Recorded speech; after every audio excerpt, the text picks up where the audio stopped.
जी दोस्तों, आज हम बात करेंगे साधारण अपवादों के विस्तार पर। इसमें 7 वर्ष तक की आयु का कोई भी बच्चा यदि कोई अपराध करता है तो उसके द्वारा किया गया अपराध साधारण अपराध की श्रेणी में आएगा, उसे अपराधी नहीं माना जाएगा। ये माना जाता है कि 7 वर्ष तक की आयु का बच्चा इतनी समझ नहीं रखता है कि वो कोई ऐसा कार्य करे कि वे अपराध की श्रेणी में आता है, इसलिए उसे साधारण अपराध की श्रेणी में रखा गया है। दूसरे नंबर पर आते हैं 7 वर्ष से 12 वर्ष तक की श्रेणी के बच्चे।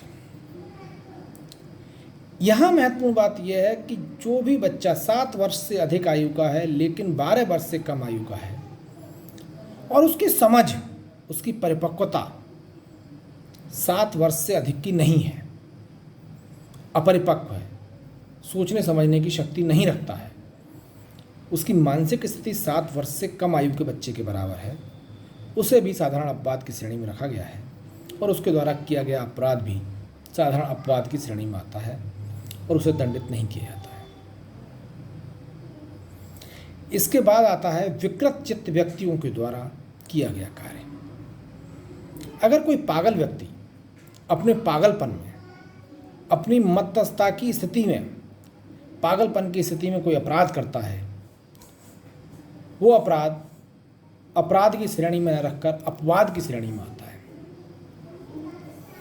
पागल व्यक्ति के विषय में ये जाना जाता है कि उसकी सोचने समझने की शक्ति ये नहीं होती कि क्या चीज़ अपराध है और क्या चीज़ अपवाद है, क्या चीज़ से नुकसान हो सकता है, क्या चीज़ से नुकसान नहीं हो सकता है।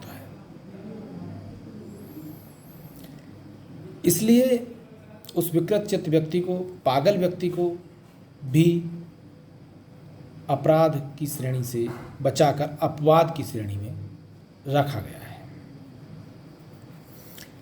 विधिपूर्ण तरीके से कार्य करते हुए दुर्भाग्य या दुर्घटनात्मक रूप से किसी व्यक्ति को कोई शारीरिक अपहानि हो जाती है या कोई भी हानि हो जाती है जो अपराध की श्रेणी में आती है,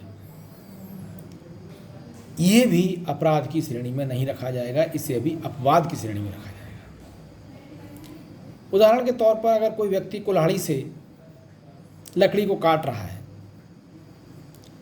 काटते काटते अचानक कुल्हाड़ी टूट जाती है, कुल्हाड़ी का फल निकलकर दूर चला जाता है, किसी व्यक्ति को लग जाता है, उसको चोट लग जाती है अथवा उसकी मृत्यु हो जाती है, ये भी साधारण अपवाद की श्रेणी में रखा गया है, इसे भी अपराध की श्रेणी में नहीं रखा गया है। यहाँ पर उस व्यक्ति का आशय अपराध करने का नहीं था, आशय दुर्घटना में चोट लगने वाले व्यक्ति को चोट पहुँचाने का नहीं था। चूँकि ये दुर्भाग्य से हुआ है और दुर्घटनात्मक हुआ है, इसलिए ऐसे अपराधों को भी अपवाद की श्रेणी में रखा गया है। इससे आगे हम बात करेंगे शारीरिक जान माल की सुरक्षा का अधिकार। सबसे विस्तृत जो मामला है वो यही है, शारीरिक जान माल की सुरक्षा का अधिकार। यदि किसी व्यक्ति पर जान और माल की सुरक्षा की जिम्मेदारी हो जाती है, उसे लगता है कि मेरी जान चली जाएगी या मेरा माल चला जाएगा, कोई नुकसान हो जाएगा, तब प्राइवेट प्रतिरक्षा का अधिकार उसे प्राप्त होता है और अपनी जान जाने के समय वो दूसरे की जान को या शारीरिक कोई नुकसान करता है, वह अपवाद की श्रेणी में आता है, अपराध की श्रेणी में नहीं आता है। यहाँ भी उस व्यक्ति का इरादा उसको नुकसान पहुँचाने का नहीं है।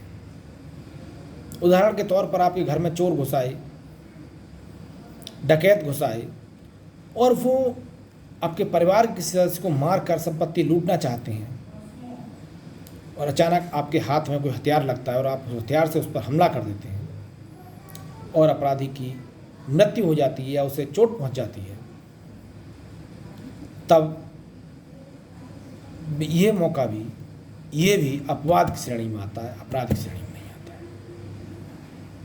यहाँ भी सबसे महत्वपूर्ण बात यह है कि इन साधारण अपवादों को लाभ लेने के लिए जो सबूत का भार है वो अभियुक्त पर है, ना कि अभियोजन पर। अभियुक्त ही सिद्ध करेगा कि मैंने प्राइवेट प्रतिरक्षा का लाभ क्यों लिया, या मैंने प्राइवेट कोई अपराध किया था या किस परिस्थिति में किया था।